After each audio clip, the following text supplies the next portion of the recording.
Salam dan bahagia Bapak dan Ibu Guru. Kali ini saya akan mengerjakan post-test di pelatihan mandiri di platform Merdeka Mengajar. Ini saya sudah ada di berandanya PMM Bapak Ibu. Saya akan masuk ke pelatihan mandiri. Sudah banyak yang saya kerjakan. Saya tinggal melaksanakan ada di topik ke-7. Ini Bapak Ibu. Nah ini proyek penguatan profil pelajar Pancasila SMP. Kita selesaikan modul 1 sudah, modul 2 sudah baru tadi Bapak Ibu. Hari ini saya lanjutkan ke modul 3 yaitu merancang proyek penguatan profil Pancasila.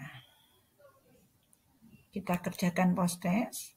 Kita lihat dulu ada di belajar materi sudah saya kerjakan.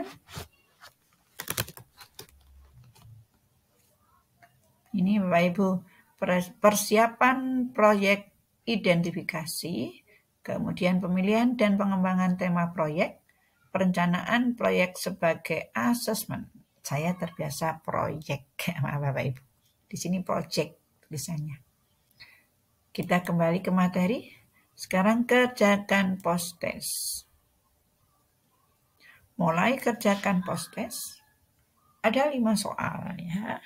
Kita mulai soal nomor 1. Bagaimana peran proyek sebagai asesmen? A. Proyek dapat memberikan pengalaman kepada murid.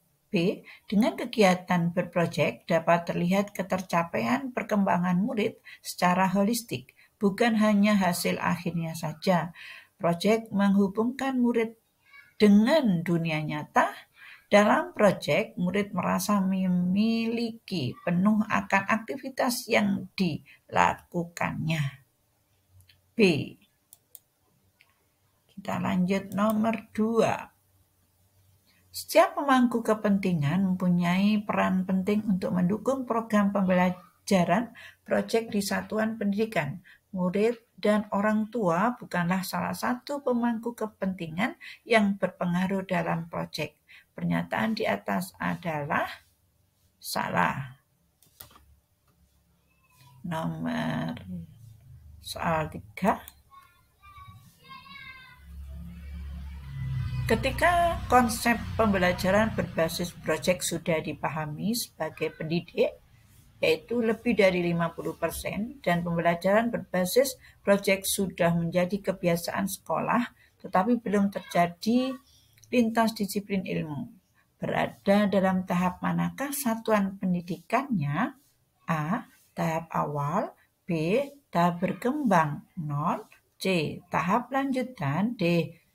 Dapat bebas memilih tahapan. Lebih dari 50% sudah menjadi kebiasaan,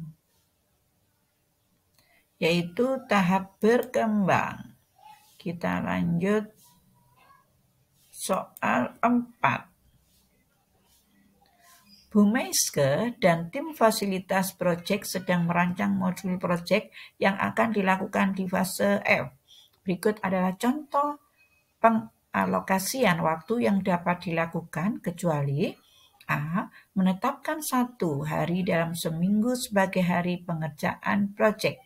Memberikan kebebasan bagi murid untuk menentukan sehingga tidak ada tanggal tetap.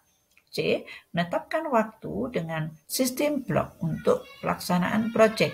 D. Menetapkan beberapa hari dalam 1 minggu sebagai waktu pelaksanaan proyek. B ya Bapak Ibu ya. Memberikan kebebasan. Nomor 5. Bu Loli sedang bingung memikirkan tema untuk dilaksanakan di semester 2. Terdapat 2 pilihan yaitu tema bangunlah jiwa dan raganya dan gaya hidup berkelanjutan. Mengingat pada semester 2 akan ada perayaan Hari Bumi, Bu Loli dan tim fasilitator merasa tema gaya hidup berkelanjutan sangatlah cocok untuk dilakukan. Di sisi lain, bangunlah jiwa dan raganya juga menarik untuk dijadikan tema proyek. Langkah apakah yang dapat Ibu Loli dan tim fasilitas proyek lakukan untuk mengakomodir tema-tema di atas? A. Mengambil tema gaya hidup berkelanjutan dalam kegiatan proyek, sedangkan tema bangunlah jiwa dan raganya dapat diintegrasikan dalam rutinitas sehari-hari seperti olahraga rutin, diskusi personal antara guru dan murid, dan sesi cerita terkait pengalaman sosial emosional. B. Bertanya pada mitra terdekat seperti pengawas dan kepala dinas untuk menentukan tema. C. Melakukan observasi dan pemeriksaan pencapaian murid, lalu membagi murid di kelas untuk melakukan proyek dengan gaya hidup berkelanjutan.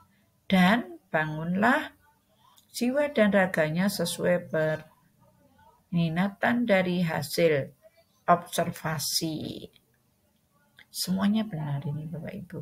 Ya, kita ambil D. Kita cek ulang. B semua, yang terakhir saja D. Kumpulkan.